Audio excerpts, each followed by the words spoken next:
جب جادوگری کا فن عروج پہ آیا اور گھر گھر جادوگر اپنے فن کا مظاہرہ کرنے لگے تو اللہ نے حضرت موسیٰ علیہ السلام کو کرشماتی عصا عطا کیا جو جادو کے فخر کو توڑ کے رکھ دیتا ہے. کبھی اژدہا بن جاتا ہے، کبھی ٹارچ بن جاتا ہے، کبھی اتنا لمبا ہوتا ہے کہ پتے جھاڑ لیتے ہیں، کبھی ٹیک لگا کے کھڑے ہو جاتے ہیں. تو یہ عصا ان کو بطور معجزہ عطا کیا گیا جب جادوگری کا فن پورے عروج پر تھا. موسیقیت کا جب بانکپن آیا اور موسیقی کے ذریعے لوگوں کو مسحور کیا جانے لگا تو اللہ نے حضرت داؤد علیہ السلام کو وہ آواز کا جمال عطا کیا کہ جب وہ زبور پڑھتے تھے تو اڑتے پرندے رک جاتے تھے. ایسا حسن عطا کیا. لوہے کی صنعت عروج پہ آئی اور لوہے کو گرم کر کے نرم کیا جاتا، ڈھال کر کے زرہیں تلواریں بنائی جاتی، ظروف بنائے جاتے. تو اللہ نے حضرت داؤد علیہ السلام کو یہ معجزہ دیا کہ وہ لوہے کو ہاتھ میں لیتے موم کی طرح نرم پڑ جاتا اور جس طرح چاہتے اس کو وہ شکل دے دیتے. طب یونانی جب اپنے مرتبہ کمال کو پہنچتی ہے اور ہر مرض کی تشخیص، تدبیر اور علاج معالجہ دریافت کر لیا جاتا ہے، لیکن 3 امراض کا علاج طب یونانی سے نہیں ہو سکتا ہے. مادرزاد اندھے کی آنکھوں میں روشنی نہیں رکھ سکتے، کوڑی کے جسم کو شفا نہیں دے سکتے، تیسرا ان کے پاس موت کا علاج نہیں ہے. تو طب یونانی کے عروج کے زمانے میں حضرت عیسیٰ آتے ہیں تو ان تینوں مرضوں کا علاج لے کے آتے ہیں. مردے کو ٹھوکر مارتے ہیں، وہ اٹھ کے باتیں کرنے لگ جاتا ہے. کوڑی کے جسم پہ ہاتھ پھیرتے ہیں، اسے شفا مل جاتی ہے.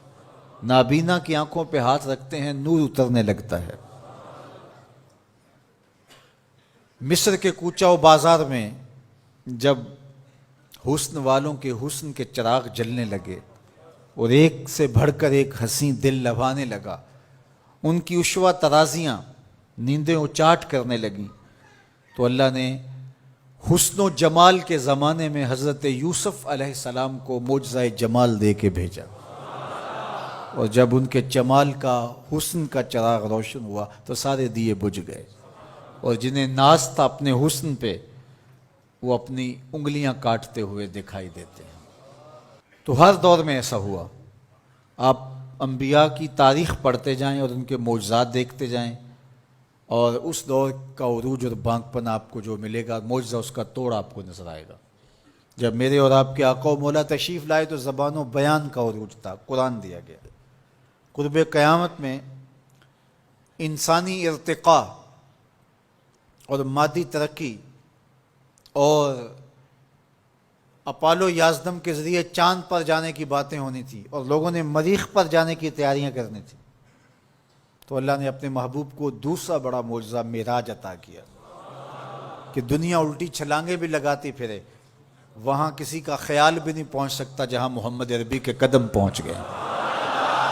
میرے امام بولے خرد سے کہہ دو کہ سر جھکا لے، خرد سے کہہ دو کہ سر جھکا لے، گماں سے گزرے گزرنے والے، یہاں خود پڑے ہیں جہت کو لالے، کوئی کیا بتائے کدھر گئے تھے، سراغ عین و متا کہاں تھا، نشان کیف و الا کہاں تھا، نہ کوئی ساتھی نہ کوئی راہی، نہ سنگ منزل نہ مرحلے تھے، کمان امکان کے جھوٹے نکتوں تم اول آخر کے پھیر میں ہو، محیط کی چال سے پوچھو کدھر سے آئے کدھر گئے تھے، وہی ہے اول وہی ہے آخر، وہی ہے ظاہر وہی ہے باطن، اسی کے جلوے اسی کو ملنے اسی سے اس کی طرف گئے تھے، کمان حیرت میں سر جھکائے عجیب چکر میں دائرے تھے، ان کی عظمتوں کی کنہ تک کون پہنچے.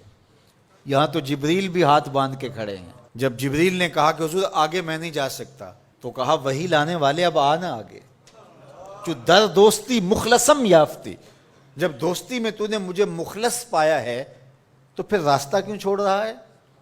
تو عرض گزار ہوئے اگر یک سر موئے برتر پرم، فروغ تجلا بسوزد پرم، لو دنو تو خط وطن لہ ترک تو، اس سے آگے میں بڑھ نہیں سکتا، اگر ایک قدم بھی آگے بڑھوں تو جل کے راکھ ہوتا ہوں۔ تو جہاں جبریل بھی پیچھے رہ گئے، ملائک بھی پیچھے رہ گئے، کوئی فلک تے رہ یار گیا، کوئی جا سدرا تے ہار گیا، ایک کالیاں زلفاں والا سی جڑا عرش تو بھی لنگ پار گیا، کوئی حد ہے ان کے عروج کی بلغ العلا بے کمالے۔